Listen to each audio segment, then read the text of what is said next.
राजनीति से जुड़े लोग हैं वो भी लगातार कर रहे हैं, सदन में भी अब लगातार हिंदुओं पर ऐसा कहा जा रहा है, क्या कहेंगे इस पर आप? पहले तो मैं आज राघवेंद्र सिंह जी को धन्यवाद देता हूँ। एक राजनीतिक दल के विचारधारा को लेकर चलने के बावजूद भी आज इनके मन में चिंता और चिंतन हुआ कि आज डुमरियागंज में इन्होंने संगोष्ठी रखा कि हिंदुत्व पर प्रहार और प्रलय का महाप्रलय का आमंत्रण।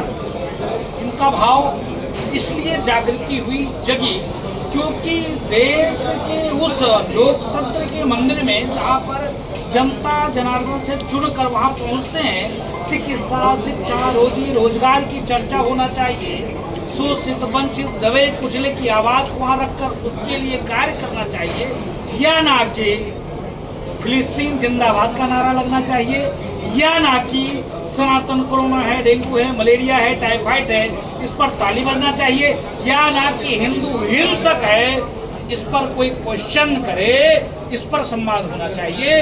इसके नाते ये चिंता हुआ कि ऐसे संगोष्ठी होना चाहे तो संगोष्ठी में हम आए थे। मैं आभार व्यक्त करता हूँ राघवेंद्र सिंह जी का।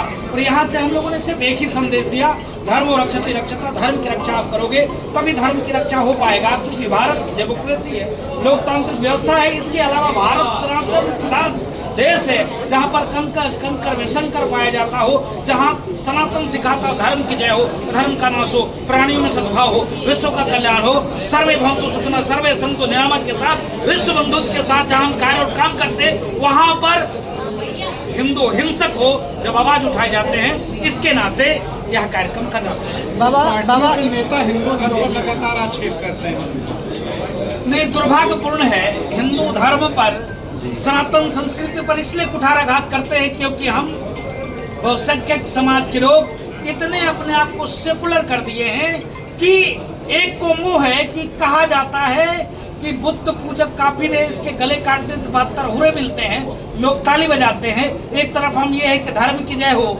अधर्म का नाश हो, प्राणियों में सद्भाव हो, विश्व का कल्याण कामना की भाव करने के बावजूद भी सनातन को मिटाने की बात होता है, दुर्भाग्यपूर्ण है। आए दिन आतंकवाद घातक मानते हैं, ये शुद्ध रूप से घातक है। आप देखिए कि एक समय हुआ करता था कि पूरे विश्व में हम थे बहुसंख्यक समाज के लोग, जहाँ पर सबको गले लगाया और भारत में भी सबको फलने फूलने का अधिकार दिया, उसके बावजूद भी सनातन सिकुड़ रहा है। हिंदू के बारे में लगातार टीका और टिप्पणी हो रहा है, हम मौन साधे हुए हैं, अभी बर्दाश्त के बाहर। अब जो सनातन पर कुठाराघात करेगा हम उसको मुंहतोड़ जवाब देंगे। यहाँ तक कि लोग कहते हैं कि हम धर्म के आधार पर अलग देश चले गए, उसके बावजूद भी कहते हैं अगर आप मेरे साथ नहीं रह सकते तो आप चले जाओ। ऐसे शब्द बोलने वाले के ऊपर मुंहतोड़ जवाब दिया जाएगा। आए दिन आतंकवादी गतिविधियां होती रहती हैं, लेकिन सिर्फ हिंदू आतंकवाद कहा जाता है। नहीं, ये दुर्भाग्यपूर्ण है। एक भी प्रायोजित प्लानिंग है जिस प्रकार से तोड़ों की राजनीति हुई, धर्म के आधार पर हिंदू और हिंदुओं में भी बांट करने फूट करने का राजनीति चली, उसी प्रकार से हिंदू आतंकवाद किसने बढ़ा? कांग्रेसियों ने। भगवान राम को काल्पनिक किसने कहा? कांग्रेसियों ने। और आज हिंदू आतंकवाद नाम की कोई चीज नहीं है। अगर हिंदू आतंकवाद नाम की चीज होती तो राहुल गांधी संसद में हिंदू हिंसक नहीं बोलते।